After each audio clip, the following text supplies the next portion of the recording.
Make sure we set up correctly. Yeah, we live. We good. We good, Sharif? We're on? Sir? Yeah. Grand Rising, ladies and gentlemen, boys and girls. It's time to put a smile on that face. This is Wisdom Wednesday. We're back here, the most powerful of all hours. We're on the Hour of Power program. We're going to do our due diligence. We're coming to you live from York, Pennsylvania, from the White Rose Community Television. This is going out to Facebook, as well as going out to YouTube later on. So we're going to do our due diligence and make sure we share this particular show with all those that are on my friends list right here. So go ahead and take your time right now. Go ahead and get your snacks together. Get your pen and pad. I promise it's going to be a very, very educational, motivational program here. Get your water. Get your popcorn ready. Get it ready. Share it to mine. Want me to share it to your page? Yes, sir. All right. We're going to get started in about 30 seconds. Going to Peace Eloheem. Shout out to Roger Meyer. We're going to get you back on the program. Get some more of that wonderful painting. You got to bring that Run DMC painting in here. I got it. Shout out to Willie Weaver. Raise the Bar Apparel. We got some really wonderful hoodies that I'm going to be unveiling probably about next week or so. That's Roger. Showtime. All right, one more to go. Boom, boom, boom, boom. Then we'll do a little mic check. Yeah, there I is. There I is. Boom, let me close this out. Like I said, Grand Rising, ladies and gentlemen, boys and girls, this is the most powerful hour. This is the Hour of Power. I am Ptah Shakur. Tell you a little bit about myself, and then I'm going to go with the purpose of this here program is. Ooh, we got some very exciting guests coming up, but we're going to make sure we speak about the guests that we got going on.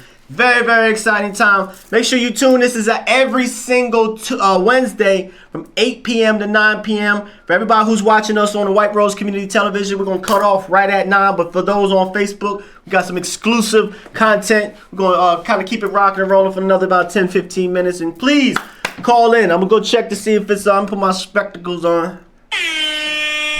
So the call-in number, 717-846-5067. We want to add to the conversation. Like I said, I'm Ptah Shakur. I am a spirit guide. I am a local community activist, leader, teacher, youth advocate, feminine advocate. My purpose on this planet is to help be a bridge for all those that are looking to grow with this wonderful time that we live in. If you're pulling air right now, you are blessed indeed. What a time. This is the time that was written about in all the scriptures and the scrolls. They spoke about this time right now. And it's really, really heightening in it. And we got some bad actors out there that's trying their best to keep you from understanding the magnificence which is inside of your chest. The kingdom of heaven is within inside of you. And so you can't pay attention to all this different distraction, all this fear-based type of programming. This is nothing but love and light, education, motivation for all those that are looking to better themselves. The whole purpose of this program to have the community on this program. We want to celebrate you.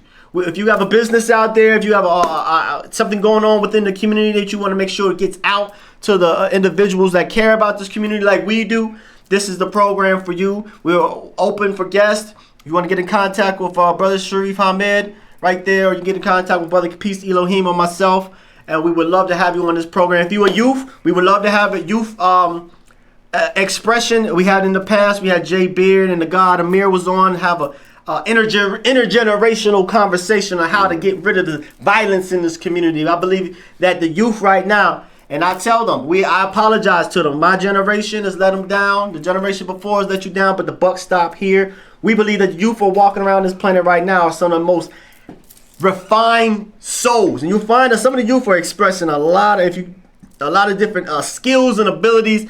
They're ready to rock and roll. These youth right now are some of the oldest souls in existence that are now reincarnating back at this wonderful junction in time. So we got to do our very best to make sure we unlock the greatness is within inside the youth. So that's my little message today. How you doing, God? How you doing, Peace? Peace. Love you, God. Peace. How's your day going? How's your week? How's everything? Going good, man. Had a nice little weekend. But the jersey for little Jordan grandson's flag football. Okay. Yeah, he did his little thing, man. Even though they didn't win a game or whatever, but he showed that he built for it, you know. So yeah. Other than that, man, everything's splendid, bro. That's beautiful, bro. And all for the youth out there, all the parents, and get your youth engaged in activity, whether it be recreation, whether it be a debating team or something. Idea for the youth, we need to teach our youth that even in the face of defeat, even in the face of seemingly failure, there's always a morsel of gold in there. No matter what temporary defeat that you experience, and we got to teach this to our youth, to go ahead and pursue past that, to find the glory that exists inside of their chest. Everybody fails. You know, I just see some of the youth, when they get a little bit of uncomfortability, a little bit of pain, a little bit of failure, they back off. And they think that that's some type of universal sign or symbol to tell them that they should not go into that matter. They back off, and sometimes they get real emotional and cry, too, you know. Yeah. Because they can't take that defeat. So shout out to all the men that are out here, all men and ladies out here, because I know even in the recreational world, where would we be without them the women being there with them snacks, with them Doritos, and making sure they got the nourishment or whatever, you know, to move further in it. We want our youth to go out. We want them to fail early, fail often. We want to make sure that they have a definiteness of purpose, and then we teach them as far as having a definiteness of plan. Once you get that, teach the youth how to plan in advance, use their mind. Like I said, you get emotional, that's fine, but it's time to actually go into the mental and get rid of whatever is frustrating you. So have a definiteness of purpose, definiteness of plan, our youth will be unstoppable. But we need you. If you're over the age of 30, we know we got some knowledge that you can actually impart onto the youth. Stop being afraid of them. You hear them coming down the street, you want to peek out your window and look at. Or cross the street. Yeah, cross the street and get on the phone and that's somebody over there No, we don't need that. That idea about a village. It takes a village, you know. I'll be honest with you. I'm 45 years old. I hear people talking about the good old days. You know how things back in the day. Back in the day, and I used to scratch my head as a young, and I'm like, why can't we bring that back? Why is things just foregone into the past like they going forever? Now, individuals like us, we don't believe in that. And the gentleman that's coming up in a very, very short amount of time, he's an individual that is put his actions where most individuals speak. It's not just speaking, but it's the action. So I met this. Actions is louder than words. Actions is louder than words. He took the words right out of my mouth. So I met this brother. His name is David Overton. He's gonna be coming up. Met him at the 100-man read. Or when I think they switch it to the real man read. That takes place every year where you can go out. In fact, I don't know if you headed up, but anyways, the idea is going out into the community, going out into the school districts, and actually speaking to the youth. A lot of them don't have fathers. And that's a little bit of what this conversation going to be involved in. But that's enough speaking for myself. With a round of applause, everybody, we put your hand together, bring our honored guest, Mr. David Overton. Come on down, bro. In the building. I ain't got my DMX playing. Oh, you ain't got the DMX. It's all good. How you doing, God? Good.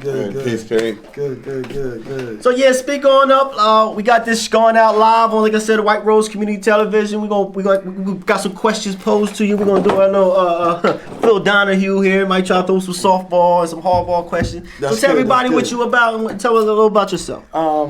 Well, I have a company called I Believe in You Consultants. Started it last August, but it's been in my heart for years. In Baltimore, I used to do an assembly called Men in Pursuit. Okay. Where we went and we would bring 50 black men and do a huge group, you know, where they would speak.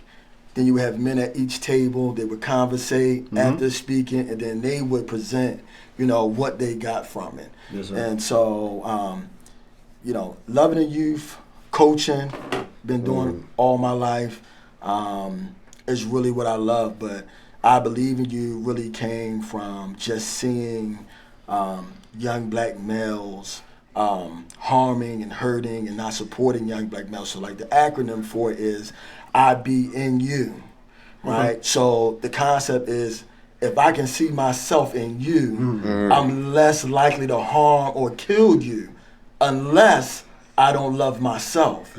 So a lot of us look at that, man, how can somebody pull a trigger? How can, in reality, you know, you got to ask, does that young man love himself if he's able to harm somebody that looks just like him? Right. So it was an old movie called South Central. And I really, you know, it has a lot of subliminal messages in it, right? Right. And the one guy when is in there, you know, he fought, you know, the Aryan brothers, whatever. But when he came, it wasn't really about them. But what he asked them was, "What do you see?" Right. When they was going, "Nah, he owe us this many cigarettes," and he said, "No, but what do you see? Do you see a man?" And that is the question, you know, when it comes to our youth. You know, you don't even really know why you don't like this individual. But beyond that, what do you see? Right. You know, and so I believe he was, you know, created out of that. But I've been in the education system for over 20 years, from being a teacher to a behavior specialist, to a coach for discipline and so forth. So I also do, in the summertimes, I do workshops and stuff at different, you know, in different cities and so forth, dealing with behavior, you know. And one of my main teachers or main workshops is behavior is just communication. It's just communication. So when you see somebody acting up, you know, you gotta say, you know, it's just a behavior. So how can you help them change that? You know, and get them to communicate. Right, and that's the key to it. It's that's how they communicate. Right. So if somebody kicks a chair over, you're like, oh, he bad, he did. No, that's how he communicates, by kicking a chair over. Nobody's taught him how to communicate. Yes, sir. You know, through his mouth or through some other gestures or anything else. So that's how they're communicating right now. So when we see even the young boys or even where the young girls are at, you're realizing we're not looking to realize why are they communicating like this. Not so much what they're doing, but why are they communicating like this? Why? You know, and so, you know, that's what we try to bring to the table. We try to help them understand their own whys, you know, and so the biggest key is helping them to discover their skills, abilities, and talents, because those are all different. You know, it's not about getting a job. I've been in schools, and you could probably go to any school right now in the city, and if you see a kid getting into trouble, the first thing the teacher is going to say to them is, if you keep acting like that, they're 7 to 8 years old, you tell them, you act like that, how you going to get a job? Why are you talking to him about a job rather than talking to him about what his dream is? Right? What's his aspiration? He might not have none, but why aren't you gearing towards, you know, what does he love and cultivating something rather than telling him about a job? You know, you talking to an 11-year-old, you don't do that right, then how you going to get a job? Why are you worried about him having a job? For sure. What was he created for? Exactly. Right. He doesn't know, you don't know, because you haven't took interest in it. Right? So. And that's not even really, that's kind of like putting a Band-Aid on things, because I know people that is, like you call it, like the mid-age crisis, you know. They actually, when they was young, they didn't really have somebody to pull into, like, what is my purpose? You know what I mean? What is my passion? You know, because I believe with your passion is where you find your purpose. So individuals kind of grow up absent of that, then they get, you know, go to college, or they get their 9 to 5, or they go the way that the world say that you gotta have your house, gotta have your picket fence and your dog and your side piece and all that other type of stuff. Then they get to the age where they're like 30 or 40 and like, man, what was I put on this planet here to do? Right. And then they look at this caboose of a train that they've been pulled. Like, I got responsibilities now. I got kids going to college. Then they might I guess I just stay where I'm at. So it's very, very important, like you were saying, as far as get that youth, get that taste in their mouth, as far as them having a solidified purpose. Right. Yeah, you don't want somebody climbing a ladder up this wall believing that at the top it's success, and you get to the top of that ladder, but you got to look across, and success is always on the other side. Right? Because of what people have told you what success. Success is not somewhere that you reach for or you reach to. That's what Booker T said. Booker T said that success is determined by what you overcome. Yes, sir. Right? It's not something that you reach. So it's like, listen, if I want to be successful, you want to be successful, guess what? It's what in my life I want to overcome. And as I overcome it, I don't have to ever tell somebody that I'm successful. They're going to look and be like, man, you successful. But you're going to know, I'm not successful, I'm just overcoming the things in my life. Right. Right? It's not a reach for we think it's a picture, we think it's a material, we think and that's what we're feeding our youth versus saying, no, it's more than your success is what you overcome, the things that you know inside you that you know is wrong. Even though you find yourself doing it anyway because of the surrounding or the environment or the upbringing you're in. But the true reality is, you know that is not success for you. Yeah. Yes, sir. It's more. Yes, sir. And I may take the little pause right now to say everybody who's calling in. I just put up something on the little the chat right there. The calling number, if you want to call in, add to the conversation, have any questions, everything is 717-846. 717-846. 5067? 5067. I don't know. My old employer number just came up. This is live TV, y'all. No mistakes allowed. And just real quick, what you also shared in a little bit is as far as that, and we said that plenty of time on this program. We had that youth that summer with Jay Beard and Amir, is how important that the love for your self-love. And I've always been a proponent of telling people that unconditional love, you got to start from yourself. And you gotta love yourself. And as far as like you said, just having a youth out there that you would meet somebody in your classroom or whatever, and you have some type of gripe about them, so much so you would be willing to take their life, and like, what does that mean, like internally and like the mental health aspect? So salute to you for kind of speaking on that and having a program to that. So, and also you kind of dipped into as far as, and if anybody can see the back screen there, is about black love. So that's one of the questions I want to kind of pose to you while we're waiting for people to kind of call in. Can you talk a little bit about black love, and what does black love mean to you? Black love is support, uplifting, right?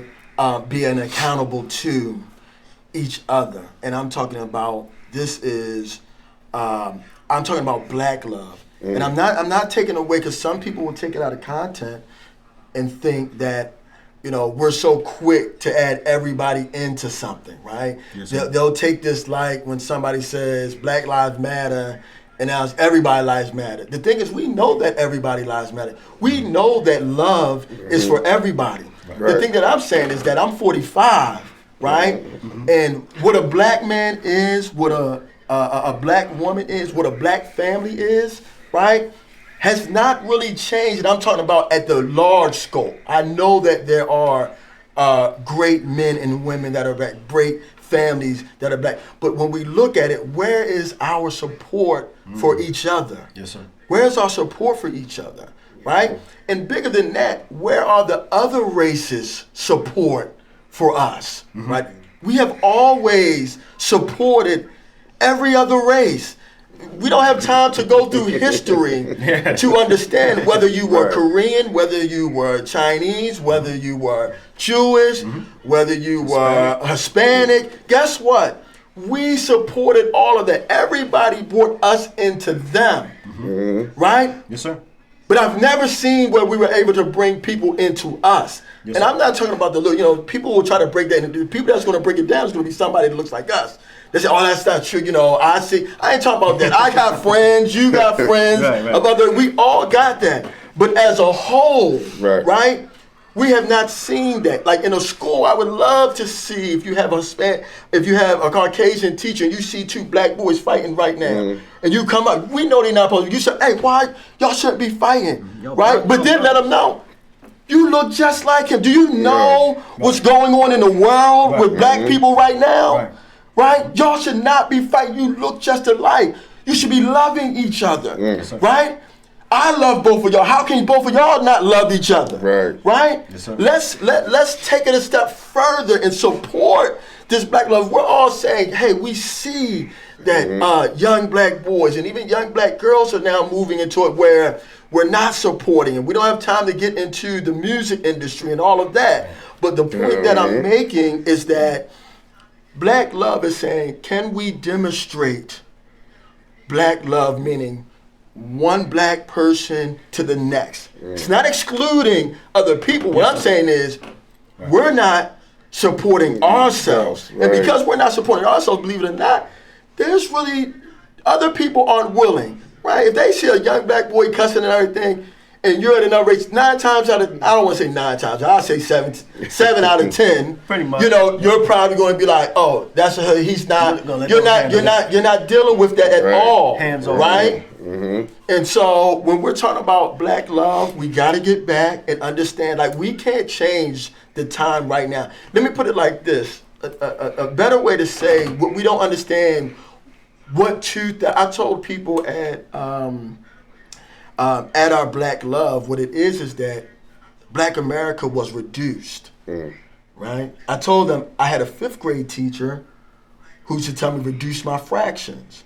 I did it A's, but then when I got to high school, it was larger fractions. She said, Overton, you need to reduce your fractions. And I did reduce them. The way the 5th grade teacher, she kept giving me these bags, but she said, no, listen, I need you to reduce your fractions to the least common denominator, to the point that you don't even know how to get that fraction back to a whole. That's what happened to the black community. They started reducing, and then when you had the key people that were out, the Malcolms, the Martin, the Mega F, you know, and then they said, now let's reduce them to the least common denominator. So you might say, and people watching might say, well, how do you know that? Because guess what? If I get up, when you get up, and you go talk to 5 people when you leave here, you go talk to 5 black people, I go talk to 5, and I say, how can we get the black community together? You would say, oh, it's so much. I mean, I don't know if we're going to do black fathers. I don't know if they took them out of the house. I don't know if the education. I don't know if it's the drugs when they put in it. You know what that is? That's fragments. That's fragments. Right. So we have been broken down to the least common denominator. You don't even know where to start at. You don't even know where to start at to make Black America whole again. Yes, sir. But God told me, start with love. Yes, sir. That's all it takes. And so that's what I'm doing, and I'm starting with us. Yes, sir. I'm starting with us, you know, and will you get slack for it? Of course you will. How many people really want black people to love black people? I'm not going to answer that, right? But anybody watching can answer that. It's a hard question. Right? It's a hard question. But they say a lot of people want to be black, but don't nobody really want to be black. Exactly. Right? Chris Rock or somebody. Yeah, okay. You know, Chris Rock had the thing in one of his stand-ups and said he was at a restaurant. He said, I'm rich. Yeah. And I went to the bus and said, hey, let's switch spots. And he said, nah, I think I'm going to try this white thing out. Yeah. He's like, and I was rich. He was making $9, right? Because at the end, where is the support? Even when you get the money up here, right? And that was the thing that we talked about in our last one last week was we never, right? Calling. Well, go ahead. You are on live. This is the Hour of Power live TV call-in show, man. Who's speaking? Yeah, my name is Pay. Pay, nice to meet you, Pay. If it's something you would like to express on the show or to the guests, questions or comments? I just have a comment. Yes, ma'am. Okay, so I understand what you're saying. A lot of it does come from programming. It does come from, things like that. However, I'm just going to be honest, and a lot of people won't say this, but I'm just going to tell the truth. A lot of the things have to do with black men. Okay. All right, here's the thing. Black men say that black women don't respect them, right? And unfortunately, a lot of us don't. They have abandoned us. They have abandoned their children. They're not part of their children's lives, right? So we're left to raise our own children. Now, we're accused of being masculine, right, and defensive and all that stuff. We have to be the man. We have to be the woman, right? And then on top of that, when we parent, they will critique our parenting. However, they don't parent at all. They say things like, you got him acting like this, he's going to be a sissy, or he's soft and he's weak. And that is true too. Because a lot of black women, what we do, a lot of us have daddy issues. What we end up doing is instilling the attributes that we want in a man. For our sons. We want them to be respectful. We want them to be kind. We want them to be considerate. And all of these things, yes, it has to do with being a man.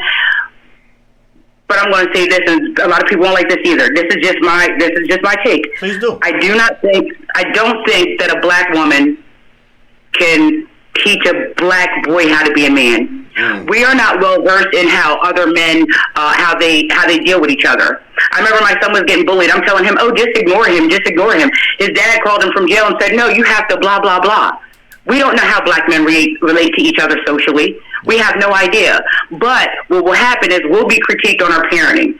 You know, we'll be accused of this and that. And a lot of times it is true, you know. Like we run around here, oh, that's my king, my son is my king. You know what I mean? Right. And we raise these children, and these children end up becoming men, right? And they're lazy, they're selfish, they're entitled, they're spoiled. They go from our house to another woman's house.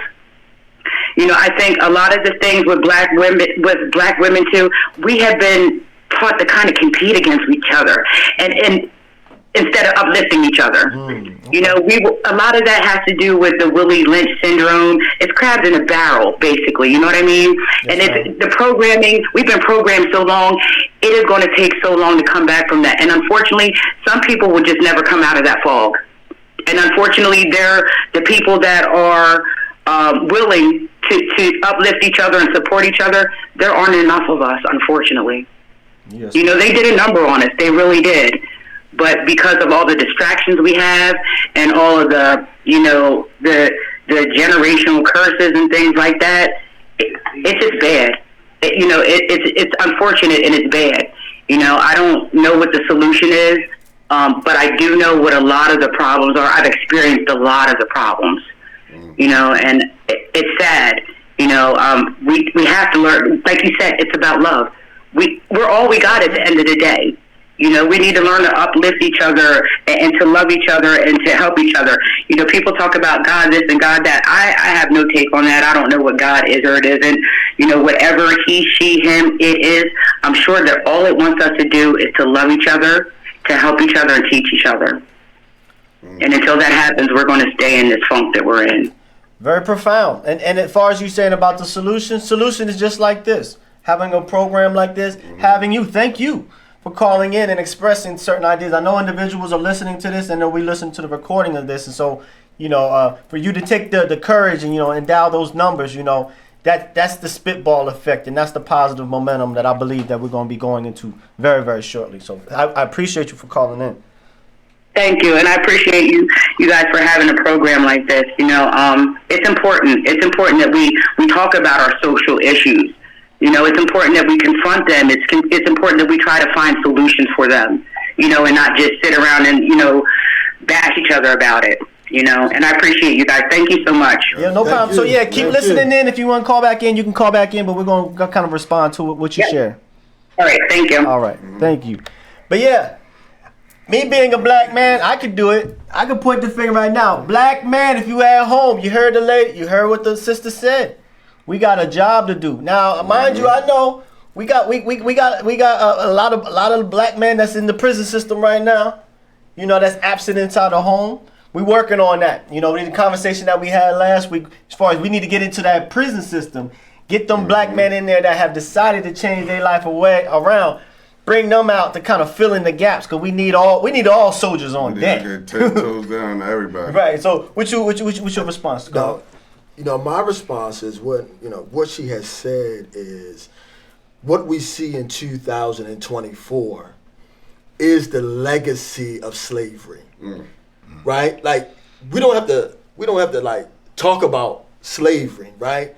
What you're seeing, if you understand the definition and what legacy is, there are people that are sitting back that we don't know of that's saying, man, this thing worked. And the problem is, we're so far behind, right? When she said it's going to take a while for us to turn around, it's not a lot of, the thing is, it is a lot of us. Right. The thing is, it has to be a shift in our mind. Right. It's a lot of us. All it is just a mind shift. You say, well, how do you know that? First of all, when you think about a nation, when you hear the word nation is a mindset. That means the same kid that you can see on Princess, right? That boy with his pants down. You go talk to him, he has the same language. You can go find him in Memphis. Yep. You can go find him in Baltimore. You can go find him in New York. You can go find him anywhere. Like Tyrone. They call him Tyrone. The point that I'm making is until we recognize that, yes, we did drop the ball and how quickly can we pick it up, right? During the civil rights era, it was unheard of for a 15-year-old black boy to be killing a 15-year-old black boy. The problem is that many of us are still stuck in a place that we're saying, we're doing better, we're doing great. Look at the entertainers. You're talking about the 0.1%. But you're talking about, it's not even about them taking a step. It's about the point. We're focused on the 0.1%. We're not focused on the 99. We're not even focused on the whole number of men. We ain't worried about that. That's what we're looking at. And people are trying to look at and say, this is what a man is, right? No, a man is one who loves his responsibilities. Yes, sir. Yes, sir. Right? The problem is we don't have a lot of fathers in our community. Yeah, we got dads, or however you want to flip it, and if you want to do the word game, whether it's a dad or father, however you want to do it. What I'm telling you is that we don't have a lot of fathers, right? And we don't have a lot of men that want to sit under men, right, that have a father's heart, that can remend their heart to now go out and find their children, right? And be okay if their children don't want to mess with them, then they find another way to still be in their life. I don't care if it's money here, I don't care if it's money there, I don't care if it's going up, but the point is we got to find ways to be fathers, right? Maybe you can't get a job. Well, guess what? You got 3 boys and a girl in school. I'm going to go volunteer at their school every day. Yeah. They're going to let you in the school. If you can sit with them. If you don't, then if you need to learn or whatever, we do need to have programs for that. But I'm willing, if there's a man that says, listen, I want to be a better father. Right. Call me. It's really that simple. Easy. Call me, and I'm going to help you understand what it is. Now, you might not like everything I'm saying because you're not used to it, and that's okay. But we have to be, like the young lady said, we have to become fathers, right? Yes, sir. I love my grandma with all my heart. She was my everything, right? Single moms, they're doing great jobs. But guess what? I've been hearing about single moms since I was 10, 30 years, right? And our communities have not gotten better. Why? Because we do need our men. We do. We need our men. That's the only way. And as long as they know that we can keep our men away, right? However they want to do it, and they're doing it in so many different. The thing is, we got to be man enough, right, to say, you ain't going to use that same trick against me. Right. I ain't doing that no more. Right. Not because I don't want. See, the thing is this: we got to get away from not because I don't want to do it, right? There's a lot of men that say, man, no, it's not about what you don't want to do. It's about you being able to say, I won't, even though I want to do that, I won't do it. Yes, sir. That's what we got to instill in our men, because we're getting trapped by the same things over and over again that we like, the pleasure in it, the freedom in it, and so forth. So you have to break the cycle, not because you know it won't feel good or it won't be good or it won't be fun, but you got to do it because you're saying, I won't do it because there's a need for me here, right? You have to be willing to change your agenda. For sure. You got to change your agenda. I'm not telling you that your agenda's not fun. I'm not telling you that you're not having a good time. I'm not telling you that you ain't partying. I ain't telling you, you know what I mean, that this, whatever it is, girls, smoking, drugs, just being lazy, the game, whatever it is. What I'm telling you as men, including myself, I'm still learning, that guess what? We have to change our agenda. Yes, sir. We have to be willing. And I think one of the reasons is, and I seen this on Facebook, is as far as with black men, damn, I just lost my thought a little bit. As far as the idea about entertainers, like you were saying about we lost our way.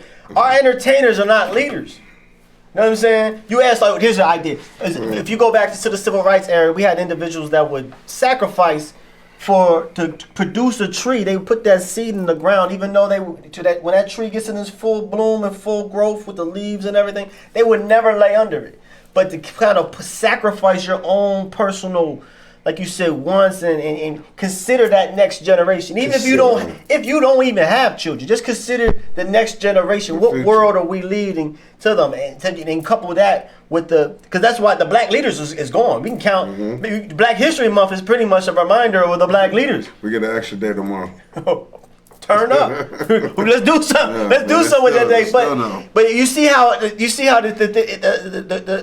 everything was switched. The cards on the table was switched. Now we got entertainers are now looking and being idolized as far as being Black leaders, and they're being asked questions as far as in the community it got to start from the grassroots. It got to start from our community leaders, our religious leaders, our teachers in the home for sure. Home. Man, but see, I'm gonna say that honestly, it's gonna take some strong-willed, mature adults to pour in to our young, right?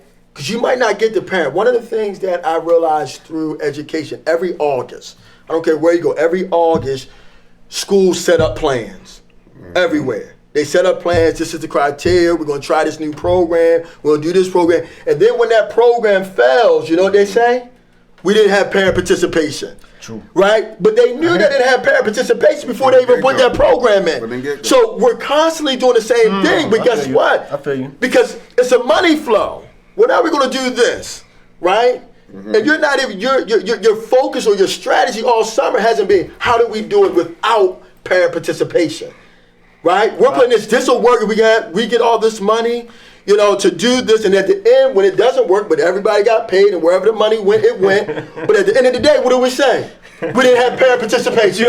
We've been saying that for 25 years or longer. Every August when something fails, it's the parent. We know. You're right. It is the parents, but you keep putting the same money into that rather into being more strategic and understanding exactly where your money and how you're going to do it strategically that you'll build the kid. Do you know, I've had parents come to me that say to me, my son never, I don't know what happened, what you've done. But that kid has now changed their parents' view, right? Yeah. Their parents was doing X, Y, and Z, and I told them, listen, if he's with me, it might be some stuff that goes against what y'all are doing. I'm never going to disrespect. What I'm trying to do is bring honor back to you, right? Because there's a difference in honor and respect. You hear that in schools too, all over the place, right? Everybody talks about you're disrespectful. But people don't even know how disrespect comes in. Disrespect can't come in until honor has failed, right? So if you're not upholding your bar, if you're saying I'm a teacher, then there's something that a teacher's supposed to, I'm a father, I'm a mother. There's something up here that holds that honor that says you're a mother, you're a father. When you break that honor falls, and then somebody says, how you disrespecting your mother? Not saying that you should, but she's not being a mother. He's not being a father. I think it's no patience. On all level, I think it's no patience anymore. I think that. I think love is a big thing. One of our next thing that I'm looking at, and I've done it before, I do a 10-step process on forgiveness. A huge part is forgiveness, right? So y'all can look for that. Anybody that it's coming out, and it's I'll be doing a 10-step, because forgiveness, when you forgive somebody, doesn't mean, now we got to be friends and we got to hold. No. There are still boundaries. There's still boundaries. There's so many other things. It's a step, 10-step, and you find where that leads you, but you got to forgive. That's another part. I think us blacks don't forgive. Right. I believe that. To the grudge forever. Right. Okay, that's what I was going to ask you as far as in forgiveness. And what do you mean? Forgiveness, you mean as far as in the black family for yourself? I'm saying you can say the black family on that, but I'm saying forgiveness, just like love is, it is universal, but we can focus on that. What I'm saying is, my spiritual father told me a long time ago what forgiveness was, and I'll never forget. And he made it real simple. He said, forgiveness is giving up the right to hurt you for hurting me. Right? It wasn't a privilege, it was a right. Like, I give up the right to smack you for smacking me. I give that right up. I should be. Listen, if two boys are in there and somebody smacks somebody, right? The father, and it might even be me to be like, you better smack him back, right? But what I'm saying is, when you have a forgiving heart, maybe he smacked, but it really didn't hurt, right? He smacked. You still got a time to walk away, but that's a pride thing. That's an embarrassing thing. What everybody gonna say? But in reality, you might change that brother's heart by doing that. For sure. You walk away. He's feeling the shock. We haven't stepped to that. One of the things that you said that's very key. It comes back to sacrifice and knowing what we're sacrificing for, right? I believe in the black community, we have got the 3 S's all intertwined. And the 3 S's are sacrifice, suffering, and survival, right? They're intertwined. You got to know which S you're in, right? So you'll talk to a young boy on the street. He'll be like, "Yo, I'm doing this because I gotta survive," right? No, you don't have to survive, right? There's a soup kitchen down the street. Now, I'm not saying you want to go to that soup kitchen, right? But you don't even know what surviving is. How about I take you and other boys that think they survive, and I go drop you off in Alaska, with negative 10 degrees, and now you got to survive, and you might eat, take you to a third world country. You're talking about you're in survival mode, but we have put our kids in survival mode. We have allowed the media, we have allowed our leaders, to say, hey, and I'm not saying that we shouldn't have rec centers open. We definitely should. But to say because rec centers aren't open, we're having more crime.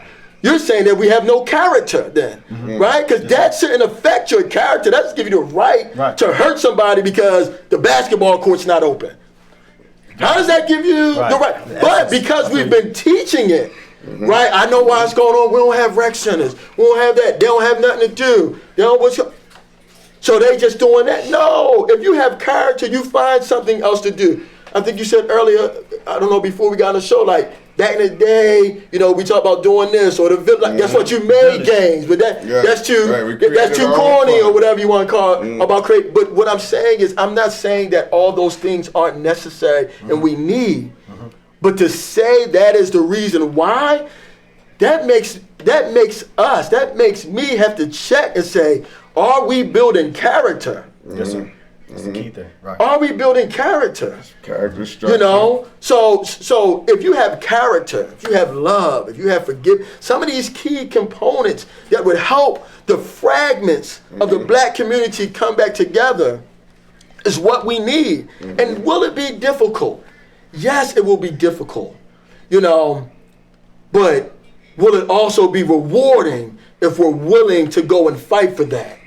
Yes, it will even be more rewarding if we're willing to put some things down and say, you know what? I might not ever see this, but I'm going to plant this, and I know I'm going to put myself to the side. I know I have this dream, but you know what? I'd rather the dreams of them be able to be manifest, that I might have to do this. We're not there because we're so individualized. Right, that we're so trendful. That's how you know we're individualized, because we're trend. That pride thing. Pride. That's I'm gonna touch on that in a quick second. So if you're listening right now, you can go ahead and call in. The call-in number is 717-846-5067. I got it right now. Join in on the wonderful conversation. Like we said, we got David Overton here. You put together a wonderful program, and one is this in the back there as far as what is a man, Black Love organizations in Baltimore as well, here in York, operating out of the Temple of Grace. Now, you touched on something real quick, and thank you for everybody that's been calling in. I do got some comments I'm going to be going into and reading very, very shortly. For instance, like what happened to our real black leaders. Thank you for Jones, Thathacia, that's put that out there. So we got pretty much a lot of eyeballs. But you were saying about sacrificing. Now, this goes out to everybody who's listening. Black men, yes, I can call you out. We need your sacrifice. Here's how you can sacrifice. You can sacrifice. If you don't understand, you ain't got time, And like you said, the 3 S's, you said sacrifice, suffering, and what was the other one? Survival. Understand this because, we ask people, they probably sitting at home right now like, oh, how do I get involved? If you don't have the time, there's individuals that got programs going on. You got the Chris Posadas, you got Tavon Parker, you got pockets of individuals, and I best believe we're going to present all them resources or a place where you can get send your money to if you don't got the time. Sacrifice your time, your funds, and the big thing is sacrificing your ego. Like you just mentioned, as far as now, listen up. For the individual, we talking about fatherhood classes. I know this more than I need to know. I didn't come from a perfect household and I didn't have the most perfect representative of a father. I don't know if I was gonna say Huxtable and Bill Cosby, but I ain't even said. That's the idea. When I was growing up, that was like the black. That was posted as like the black father on all the the Ebony magazines. Yeah. Okay, what happened to the Egg magazine? But anyways, so the idea is to sacrifice your ego and come to these classes and learn. In order to, when you realize that you don't know something, that's when you really start to gather knowledge. And that moves into the educational part. There's education to learn how to be a better father. And so once we put these type of things together, please let us know when you're going to do your next, you said like a 10-step fatherhood type of thing. I'll be in attendance. Everybody forgiveness, sir. 10-step forgiveness. Yeah. Oh, the forgiveness. Yeah, that's the big thing to kind of like I said, to break down these different barriers. Because like you said, we in here, it's all of us in here together. We all have the same complexion. We already know what the music industry. We already know about that. That's not what this show is about. This show isn't about talking about what's wrong. This show is about coming up with solutions. And so education is a really, really, really great part. So I thank you for bringing that up. Survival, sacrifice, and suffering. Because some people thinking like, hey, I got to go to work and all that. Like, you're not stuck on survive like that. What you going to do? You call off of work, call off of work one time, what? You can't buy an extra pair of Snickers, you know what I mean? We really got to put our youth really in the forefront of our minds. If we're wise enough, and we should be wise enough to see where this is going, and it's going like, what's that? Like a little slide. Everything is going like that little leprechaun on The Price is Right. That's exactly what I was thinking. Is The Price is Right. But in the same token, I feel what you're saying. There's individuals like there, and shout out, like I said, this is what the program is about.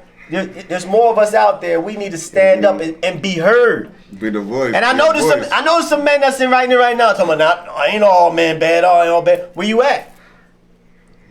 We need to see you. Very hard calling. Yeah. I don't hear you. So I just want to kind of share that. When you see her little comment. Who's that? What's this one? Go and get. Go and get. Yeah, I seen something. Go and get. You put something on there. Please call in because you said something about city girls and future. I just wanted to get a understanding of that. Basically, what Go and Get said was entertainers have sold out for the dollar. We're guilty too. Listening to city girls and future in front of our kids. Oh, I guess that music. That's the music. I think I know the future. Okay, now I understand. Yeah, so we can't let our entertainers raise our youth. If you see what's going on with like Puffy and those in that music industry, she also said they tainted with that. So we can't let them be the one. Religion plays a part in this too. Christianity as detrimental to us as crack cocaine and the mass incarceration. And be the bigger person or some 5 million a week in black churches. Look at our communities. What do you drive? What does the pastor drive? Go ahead and call in. You got some stuff you want to kind of get off your chest. Go ahead and call in. The call-in number is 717-846-5067. But until then, take, like I said, the conversation. But I think that is, when you hear, again, I just want us to understand the fragment. Right. Mm-hmm. Right? I want us to understand the fraction of where Black America, everything that we've heard from the first caller to the comments you're hearing, you're seeing the fragments and saying, it's this, it's this, it's this, it's this, it's this, it's this, right? And so at the end of the day, we have to start from somewhere, Yes, sir. You got a caller. All right, we got a wonderful another caller. This is the Hour of Power live call-in show. May I ask who I'm speaking to? This is going good. My name is Tay. You just spoke to me a minute ago. I'm sorry. Okay. I'm passionate about this. I love my people. I really, really love my people, and I'm not here to bash. A lot of us, we're guilty. There's no reason why you should be twerking in front of your 5-year-old. You know what I mean? There's certain music for certain times. You know what I mean? And a lot of us, our children idolize these people, right? And all we do is pump them. A lot of us, as soon as our kids are big enough, we throw a tablet in their hand and throw them in front of the TV. Now we're watching Maury, we're watching Basketball Wives, we're watching videos. This is what our children absorb. This becomes their normalcy. This becomes the standard of living for them. You know, and this is what they're going to emulate. This is what they do. So we need to be more mindful, you know, because I've been guilty of it too until my grandson was singing something that was totally inappropriate. And I got on him and I thought, wait a minute, you were just listening to that in the car. You know, I'm guilty of it myself. Yes, ma'am. You know, and what I said about the churches, you know, I don't mean to disrespect anybody's religion. We all have different ones. Some of us are religious, some of us are spiritual. Yes, ma'am. Here's the issue. I was raised in the church and I was married to a pastor, okay? Okay. This is the thing that I don't understand. You know, they are killing us in the streets, right? It's bad enough we kill each other. They don't even have to do it anymore to us because we do it to ourselves. They are killing us in the street and we are marching. We are singing songs. We are kneeling. Now, I'm not talking about being violent. I'm not talking about storming courthouses and blowing them up or hurting. I'm not talking about any of that, okay? Yes, ma'am. What I'm talking about is all this docileness. Be the bigger person. Turn the other cheek. Okay. It's part of God's plan. You know, ask God and wait. Wait for him to give you the answer. And wait and wait and wait. Don't do anything for yourself. No. Don't do that. You know, I look at the black church. You know what the biggest population in the black church is? Black women. You talk about families and stuff, but we just talked about this, families and stuff. A lot of us, we're not going to, listen, I put it on Facebook earlier. Dr. Umar Johnson was talking about how the pastor has become the women's husband, not in a sexual way, right? Yes, ma'am. Right. That is their standard of what they want, right? And Jesus becomes the husband too. That's where you get this. I don't need no man and all. Yes, we do. Black women, you need a man. You need a man. All that, I'm an independent black woman. That's all cute and everything. At the end of the day, this is why we're here. It's supposed to be a man and a woman and a child. You know what I mean? Yes, listen, this is where we drop the ball when we let them do it when housing started. You know what I mean? You can have a place to stay and you can have food, but you can't have no man there. Can't have no man there. Yep. And then we're going to put the men in the street, and then here comes Reagan with all the drugs. Mm-hmm. You know what I mean? So the men have to figure out, am I going to do drugs, you know, because I'm depressed and there's nowhere to work, or I'm going to sell drugs, and that's where they came with the sentencing laws and things like that. Mm-hmm. Like over and over again, we just trip. And listen, I've done it too. We just fall right into it. Boom, boom, boom, because of the programming. But at some point, and this is the distinction I want to make between men and women, okay? Yes, and I'm not bashing black men because I love black men, and we need black women. We need black men, women. Don't you believe the first second that we don't, okay? Here's the distinction, that the thing that makes me mad. You know, as a black mom, you have to make a way. You're going to kill a brick and you're going to shoot a stick for your kids, right? You ask your baby daddy for something, he says, the famous line, I'll see what I can do. You know what that means? He's not going to do nothing for you. We don't have that option. We don't have that option. As a black woman, we have to. It is imperative that we do what we got to do for our kids. And I think that's another thing that makes us so angry and so resentful. You know, it's like black men, they don't have to burden the responsibility. They get off the hook. And yeah, okay, we sleep with them. You know, the other thing I hate is, well, you had a baby by him. Let's be clear. Him now is not who him was back then. You know, the representative had the mask on and all that kind of stuff. You know, and as soon as you got pregnant, everything changed. When real life showed up and responsibility showed up, that's when things took a left. You know what I mean? Yes, but you said solution oriented. Right. You know, we got to wake up. I don't know what jarring experience is going to take for us, but so many things have happened. We're getting slaughtered left and right in the streets. You know, men are in the clubs popping bottles.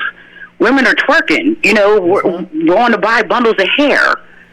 You know, at some point, you talked about the legacy. What do we really have here? Right. You know, like you said, there are only that 1% that like get it. You know what I mean? And everybody else is so lost. Yeah, it's frustrating. Thank you. And for all the brothers that are listening right now, hear the energy that's coming from our sister right now. You know, and just to kind of respond to some of that, what's going on. One of the things like David was saying is that solution is to build those characters into our youth right now, particularly our young men right now. That's the start. The love, building that character. That's the start. Everybody, I've been awoken, and I'm on a particular. This is the time. This is part of the time that we live in. So let me give it a little ray of sunshine in there. This is a new day. If everybody's listening on top, this is a new day. Individuals like myself, I was an individual sitting there like with my hands on my sitting on my hands, looking around like somebody else. Nah, the spirit hit me. Individuals like us, we raise up. I know if we can reach just one per week that's out there, we doing our due diligence.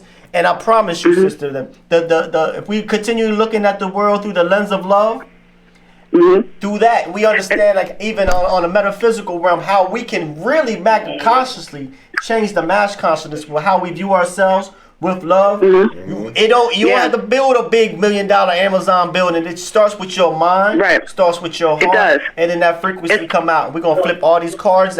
That's not over. Yeah. All cards are gonna be flipped over the right way on the table. I firmly believe that. You're right. You are right, and it starts with building into our pouring into our children when they're young. Letting them know you are smart, you are capable, you can do anything, you can be anything you want to be. You know, you're strong, you're resilient. You know, I remember growing up, all I heard was negative stuff. I've never spoke negative to my children. I let them know how special they are, how important they are, especially when it comes to. And I'm not going to drag you out, but hear this. Okay. They talked about relationships with the mother and father. You understand, for the female, the most important relationship she'll have is with her father. And people think it's the mom, but it's not. It's the father. Your father is the one who instills in you your sense of worth, your sense of importance, and those type of things. Listen, that's why we got people running around here with daddy issues and things like that. The boys, when they look at their mother, they understand what a woman is. You know, what a woman can be, and they respect women based off of that. And you're right, it does start. And I do a lot of things with kids too, because I know there are a lot of things. I'm sorry, I'm gonna have to cut you short a little bit because we're gonna be cutting off on the White Rose Community Partners, some certain housekeeping roles. So keep listening. We may have opportunity for you to call back in a little bit. I gotta get this out before 9 o'clock so everybody knows what's going on. All right, thank you. Thank you, appreciate you. And so, like I said, this is a wonderful conversation. If you're watching us on the White Rose Community Television, we're gonna be zoning off here in another minute or so. But this. And everybody's watching on Facebook and on YouTube, we're going to keep this conversation going for a few more minutes or so. But make sure you keep it locked here on every Wednesday from 8 p.m. to 9 p.m., the Hour of Power, the most powerful hour. So we want to hear your participation. We're going to have individuals, other guests. We got guests coming on that are going to be speaking about, we got some pro-Trump. We got some pro-Biden. This is the table for diversity. We want to hear. We want to hear your youth. We want to celebrate your victories for youth. If you have a business out there, we want to have your business come on here. We're going to get involved with the real detailed dialogue. We're going to get into whether you vax, anti-vax. We're going to get into whether you're with the transgender community, against transgender community. The idea is that once we all get on a forum and we get to express one another, you'll find that there's parts inside of that other individual. Everybody's a reflection of you, so we got to learn to respect the portions of reflections inside of others. So this is what this program is about. So everybody on White Rose Community Television, appreciate you on Facebook. We're gonna keep on rocking and rolling. All right, we got another caller here. Yes, you are on the Hour of Power live call-in show. May I ask who I'm speaking to? You're speaking to Taisha. Taisha, nice to speak to you, Taisha. What you got to share with us for today? Oh, I just wanted to piggyback off to what that sister was saying. I think a lot of women, we do have daddy issues, and then it goes into forefront when we have our relationships with our men. We want them to be our fathers, but they're not. We need to love them, and we need them to be there for us, and we don't need to try to be their mama, but we don't need a daddy. We just need somebody to love and support us. So I just wanted to say that about black love. And I also wanted to say another point. Oh, can you hear me? Absolutely. Coming in loud and clear. Oh, okay then. Another point I wanted to say also is the brother was saying about black leaders. We don't have a lot of black leaders. And I was just saying that a lot of times we look at, YouTube or whatever social media platform we look at, and we see a lot of brothers up there like Cat Williams talking about Steve Harvey or talking about other brothers in the industry. We need less of that, and we need more of love. We need more of like what Mandela did, Dr. King did, Malcolm X did. You're right. We don't have a lot of black male role model leaders like we did back in the day. Okay. So that's all I wanted to say, my brothers, that we do need to work on that. But I commend y'all for the platform y'all have, and I commend y'all for up there, bringing this up, bring this conversation to the forefront, because we do need to talk about these things. Yes, ma'am. Well, thank you. We appreciate you. As individuals that, like I said, you was gravitated to this particular broadcast, and you decided to go ahead and throw caution to the wind, so to speak, and go ahead and dial those numbers and represent yourself very well like you did. So we appreciate you. Okay, then, definitely. All right, thank you. All right, thank you. All right. So, anything you would like to add on and kind of share with us? I know both the callers are kind of back to back, so we want to make sure we kind of speak to it. I mean, everything they say when it comes to us as men, it's true. Even though we do have, it's not saying that we don't have fathers that are doing the right thing. But we see a lot that aren't, Some of us have friends, Some of us came from fathers who didn't do everything right. But at the end of the day, what we're looking at here, and like I said, I don't want people to look at this as, so quick to be like, well, what's the action plan? Gotcha. What's the fix? How you do? For us with, Black Love and everything that we're doing right now, this is a mind changing, right? Right? You're trying to get as many people on board that recognizes that, you know what, I need this change. Yes, sir. I'm not supporting over here. I'm not treating, because even part of that is treating your own kids right. Yes, or treating your woman right. Yes, sir. You know what I mean? So you're hearing this, but if they're doing again their own agenda when you're doing, and honestly, for me, I really believe anytime we begin to get far from individually what God wants us to do, right? Yeah, then other things begin to happen. If you know the story of David, he went to fight with, a group of people that didn't even love his God, and when he came back, guess what? The women, the old folks, and the children going. So you're talking about your past, your present, and your future, and that's what we're seeing right now. Because we have our own agenda. We're losing it all. Yes, you are live here on the Hour of Power live call-in show. May I ask who I'm speaking to? It's Coach Wayne. How you doing? Coach Wayne? Wayne, W-A-Y. Oh, what's going on, God? Good to hear from you. Thank you for calling in. Good. I was watching. I was training kids, man. I was watching because I knew O was going to be on there today. I just wanted to give a shout out to my man Overton. No, I was one of the speakers at this last Black Love event, and it was a lot of information, a lot of jewels got dropped in that room, man. And I wished it would have packed out like we was hoping for. We'll get to that because there was a lot of information that people just needed to know.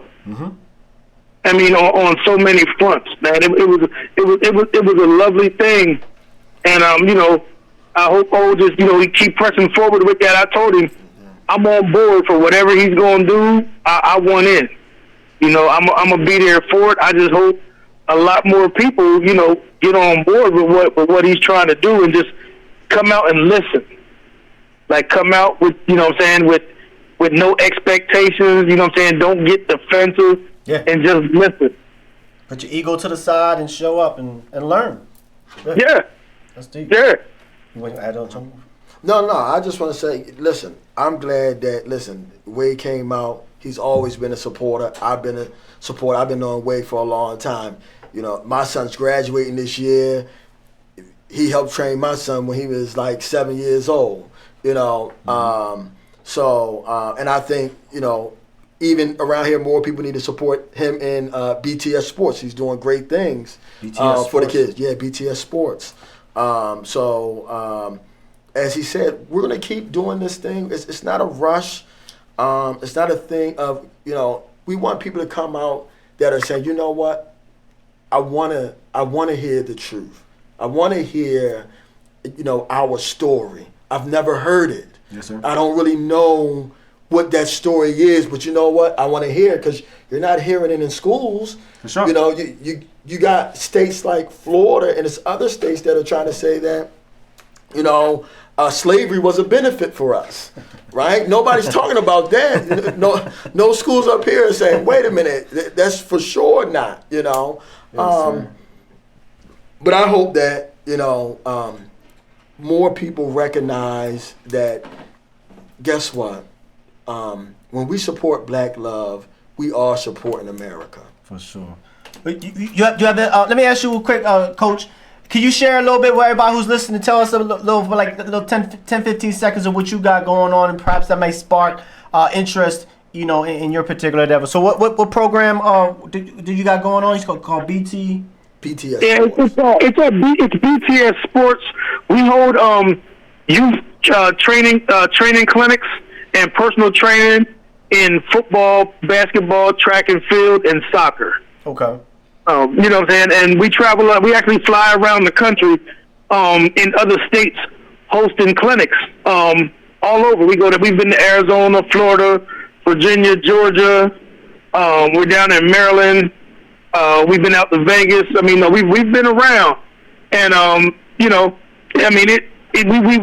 we wish everybody would come out and support. But I mean, I'm just thankful for the people that trusted us with their kids, because we've been around long enough to be able to train some kids and watch them go to college. Beautiful. You know what I'm saying? And now we've been around to the point to where we've been around long enough to where now we're watching those kids graduate, and that's what we wanted.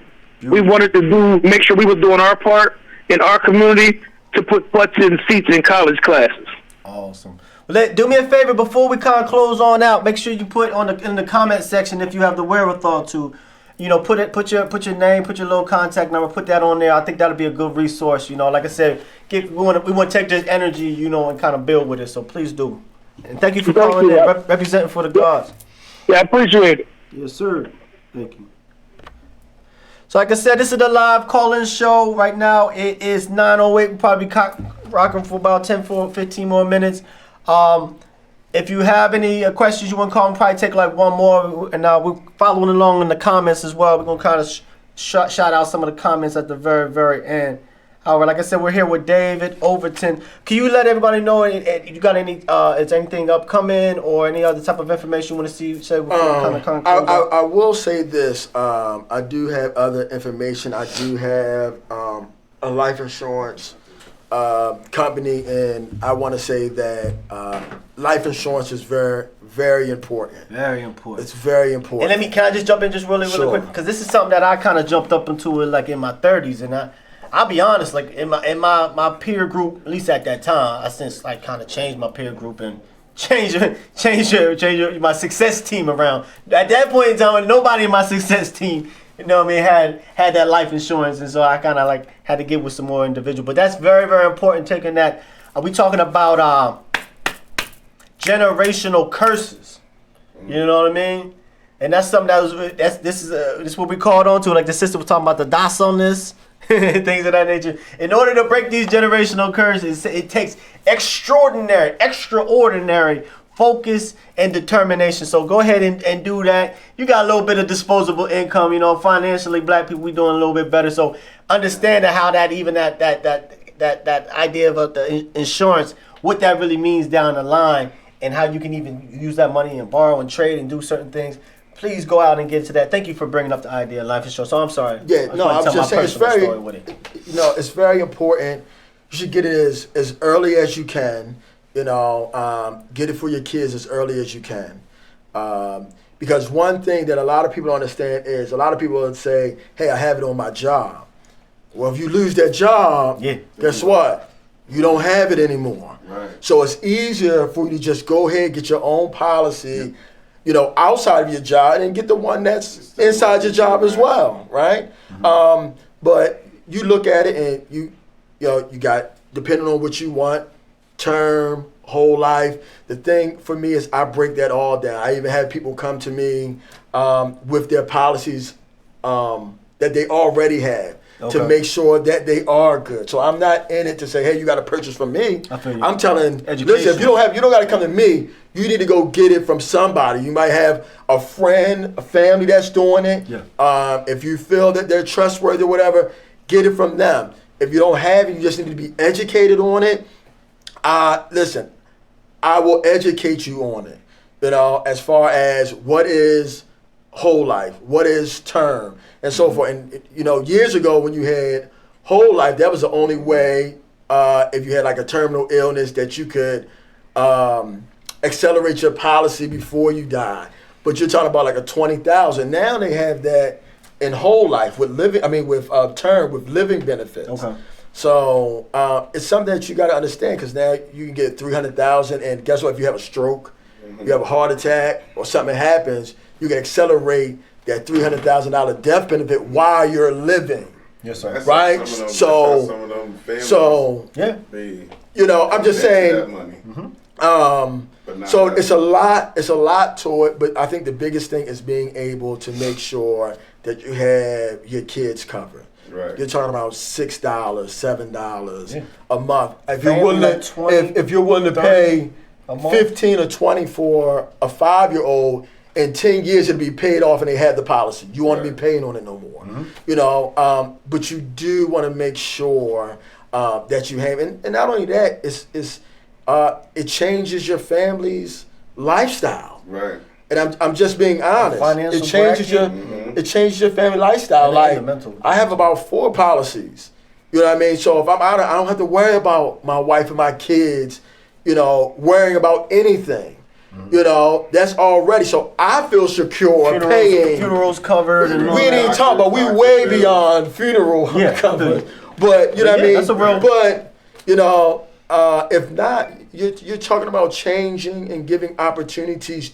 Maybe not to just your kids, but your kids' kids, you know, if you don't have the career and everything to be able, if you don't really know how to invest your money. But also I can tell you other ways that people invest their money when it comes to life insurance. Yes, sir. You know, you have IULs, you know. Which I need to get up with you. You know, which is like a... That's a whole episode. Yeah, that's a whole hour episode. I might to get you to come back on there. If you're interested in this particular conversation as far as like life insurance and things of that nature, please make sure you reach out to Brother Sharif. Please, peace to Eloheem or myself. That's that they don't teach in like schools and none of that. And we can definitely find a spot and just teach. You ain't got to do. I'll just teach every aspect of it so that they'll know every aspect of it. So if they have any questions, how it is. I mean, even the aspects that are maybe outside of the box of like my circle. I'm talking about people who are putting money into life insurance to be able to go off the SP 500, right? Like there's so much more to it, and it's not wrong. We feel like, I don't want to do, or we feel about that. If I do that, then I'm going to die. Like, unfortunately, we all going to die one day. It's going to be like the Caucasians where they go take the husband out for that $1 million life insurance or something. You know what I mean? But no, so serious. Us people of color really need and that's why I mentioned about the funeral, because that's like the one thing people pass and they gotta scramble and gotta find stuff. Get a final what you're saying. Get a final expense policy. You got a whole life, but you have a final expense policy which is paid immediately. You take that to the thing, you get that in 24 hours. It's a final expense policy. So you ain't, it ain't like you gotta wait. You know, if you got a $500,000 policy, right? It's not like if somebody passed, they're going to give. No, they got time to pay you, whether Right. it's 6 months or a year. Right. So you still got to have money Yeah. to be able to Yeah. bury them or whatever, but Yeah. that's what a final expense policy does because that pays out in 24 hours. Sounds Yeah. good.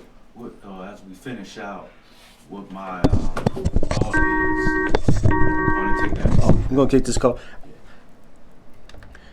You are calling in live to the Hour of Power Live TV call-in show. May I ask who I'm speaking to? Yes, hi. My name's DJ. DJ. Yes, ma'am. Yeah, actually, David is my brother. But when you all talked about life insurance, I had just wanted to share a personal experience. And a lot of people do think about funeral, but about a year and a half ago, my granddaughter passed away, Sorry. and she was only 4 weeks old, and came out of nowhere, didn't expect it, and we were blessed that we found an organization that paid for the funeral and the cremation. But the other thing that people don't think about is when you lose someone, you don't want, you're not focusing. You know, you don't want to go back to work, but most people have to go back to work. You know, even though, yeah, technically, depending on, you know, the family leave act, you can take all this time off, but it's not usually paid. And that's another thing that I wanted people to think about with life insurance beyond just a funeral. True indeed. You think about the people that are left behind, like, they might need time to grieve. They might not be able to get up and go to work. And most places give 3 days, maybe a week of paid time off. And if you don't have enough time, you're kind of forced to have to go back to work to take care of paying bills, to take care of your family, and it's very, very hard. And so, you know, I just watched my son struggle when he lost his child and not wanting to get up and go to work. And so I just wanted to say that life insurance is so important because you just don't know. You just don't know.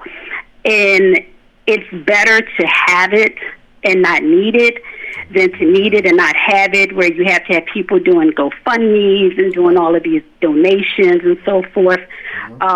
He is right about investing, but I also want people to think about investing beyond just the cost of funeral. Beautiful. Yes, ma'am. Because Absolutely. it is hard to go back to work and to go back to your everyday routine when you lose a loved one. So that was just all I wanted to say about that. Well, thank you. We appreciate you, sis. We appreciate your calling in. All right. All Bye. right, thank you. So, Brother Sharif, you got something you want to share real quick? Yeah, as we finish out, I think Coach Wade had mentioned earlier, and I think maybe your wife had commented on keeping this wave going. We have a studio, a large studio panel on the other side. Within the next month, if you can, I would like for you to come back and do a continuation of the show, not show, but the program that you had at your church. And we can do a live session right here, but all I would ask for is some women energy on the set. So whether it be your wife or whoever, so I'm opening that up. We can have 5-6 people on the panel, and this definitely needs to continue, and hopefully we can do it in March. If you're I'll look at available. it. Yeah. Like that. Awesome. Yeah, we can get a whole panel, and we can have guests to sit in, which right next door. Okay. So I'll look into it and see Yeah, what we I got. get 'cause what you want. I gotta talk to some of the people that are working and see where they can see. Some of the people that are on that panel are from other states. You know, as far as bosses, some people that have come in and work with it in Philly, and so it's moving parts. My thing though is that I know that for this time period, God has set me here, and I'm like, this is where I want to start it at. For sure. Yeah. In York. Yep. You know, and it's not by accident. You know, York has a lot of history in it. Yes, sir. A lot of history in it, and it's a lot of stuff that people a lot of talent understand. here, too. One of the things in my studies that a lot of people don't know or understand is that Martin himself when he finally came to the north, see, a lot of people don't know that Martin came and lived in Chicago for a whole year. Brought his family up and lived in Chicago for a whole year to promote the poor housing stuff that was going on in the north. In Chicago. He had to live in the slums of Chicago, not somewhere nice, in the slums. And what Martin realized is that he said the north was twice as worse than the south. Now, we grew up believing, because everything that you saw was that the south was just so bad. Yeah. Right. But Martin said the north was twice As bad as the as worse than the south, right? Because everything was like hidden. Everything was my grandmother in New Jersey cleaned the houses in Merchantville, right? Was outside of Camden. Okay. Was all the big houses, and guess what? She had to go through the back door. But this is the north, Yeah. right? Do you know my grandmother used to say she would rather somebody call her a nigger than call her colored?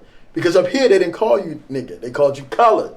That's why I have a whole problem, just me personally, I have a whole problem with the whole color thing. Like, oh, well, colored people, color. When I was little, my grandmother taught me, I get mad when like, they say colored people you say can't, that. right. My grandmother said nobody should call you colored. But now I'm seeing it on TV everywhere, and everybody's okay, and but I'm like, for me, it original. hurts. If anything, it's the original. Anything that's different from the original was color. But we'll get to that in a whole. Yeah, that's a whole nother. But so yeah, we can definitely look into that.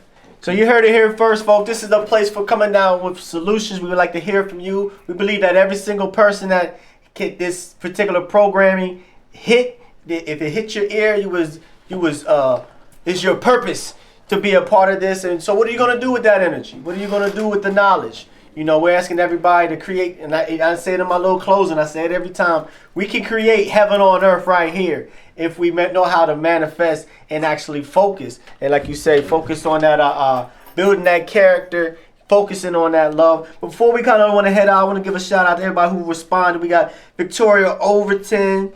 They got some wonderful comments in there. We got Daja Overton talking about truth. The black community and black families need fathers with a father's heart. Not just fathers. Fathers with the father's heart. And that can come. I don't know why what came to my mind is like Venus Williams, even the Jackson, Joe Jackson, you know what I mean? What came to my mind was what Larry Fishburne on Boys in the Hood. Oh. He said any man can lay down and make a baby, True indeed. but it takes a real man to raise one. Right. Yeah. So, and also shout out to Go and Get, who did some wonderful comments. Jones Thesa shared piggybacking off this we said about drama and don't get focused and caught up with all that drama seeking stuff. There's a lot of things you can get on YouTube and on social media. Like those issues, we got real live issues going on. So let's use our time. One of the most important things we got is our time. What are we going to do sacrificing our time? Are we sacrificing to just entertaining? Meanwhile, we got real issues going on. Use your time wisely. For sure. Then also just a real quick shout out. Talking about MLK had a quote about planting a seed that he will never see a tree grow, but he would still plant the seed. That's what we need. That type of energy that we need, not just for the black man, but for everybody. And then also tapping into it says about the life coach. Larry Brown says insurance is a living benefit. Victoria Overton, love it. Black love continues, and it does. On this particular program, the Hour of Power, the black love is always going to be exuding from the panelists, and that's the whole mindset that we're kind of working in. Cause we got to build with ourselves together. We got to have like love for one another, like you said about the teacher and the 2-year-old black boy fighting. We got to understand that it's us, and we got to kind of build it from with us. So, just in close, you got anything else you want to share before we kind of close out? I just want to say, really think about everything that you heard today. Let it just kind of marinate, before you even make a conscious decision on if this is something you want to support or not. And we're looking for people that are willing to support, black love. You know, that's what we're looking for. Volunteer that time. For sure. Do it all out of your heart. All right, so with that, we're gonna go ahead and conclude this. Stay tuned. Make sure you. I'm gonna say this to everybody right now. If you turn your TVs up or turn the volume up on your devices. Hey Siri, set an alarm for Hour of Power Wednesday at 8 p.m. Or Alexa. So, Alexa, set an alarm for Hour of Power Wednesday at 8 p.m. I did the work for you. So, you know, we're always going to keep the conversation. We're here. Like I said, the whole purpose of the show when I first started out, education, motivation, love. It's a love light frequency going on right now. We tapping into it. This is the time to put a smile on your face. We're not the ones sitting here like, man, this is what it had with in the past. And, man, I wish we could bring, and this is taking place. Just put a smile on your face. If you haven't seen signs of a ray of sunlight shining on this topic yet, stay tuned. You might see it tomorrow. I see it. Once you're involved in it, like I said, motion begets motion. Stagnation begets stagnation. Get involved, and then you can really start to see. And so what you see, you know, it really kind of would change your mindset. Because we got some street soldiers. You know, we might not see, like I said, a back leader. We don't have that big representative like the Jesse Jacksons and all that. But in every city of America, I promise you, there's individuals that we're raising up. This is the frequency. This is the time. And like I said, stay tuned for the next Hour of Power on next Wednesday. Until then, I'm asking everybody to find that peace on earth. It's getting kind of warm out. It's kind of windy out this mug. It feels like Chicago out that mug right now. So find your heaven on earth. You know, if you're in a household and you ain't got nobody that vibes with you, reach out. Find your soul family. Keep in mind that your physical family may not be your soul family. Your soul family may be your individual that you hear in the day.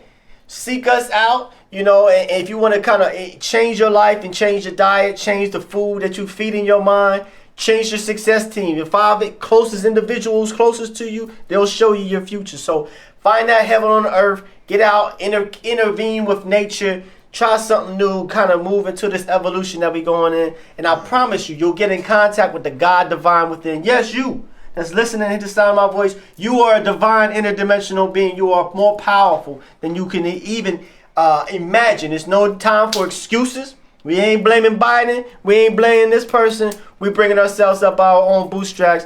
Find that heaven on earth. You get in contact with the God divine within. And when you get in contact with that God divine within, do your due diligence to create pockets of heaven on earth, whether it be in your household, whether it be with the youngin' down the block.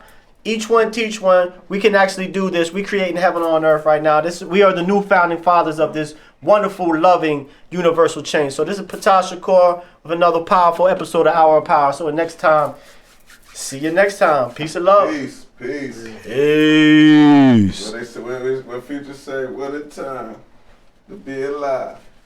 Yo, greatest time to be alive. Yeah, man. For sure. I feel it. Always. Always. Always. Always. I don't need you guys say nothing else. I don't need you guys say nothing else. Just always. Always. You already know. Yeah.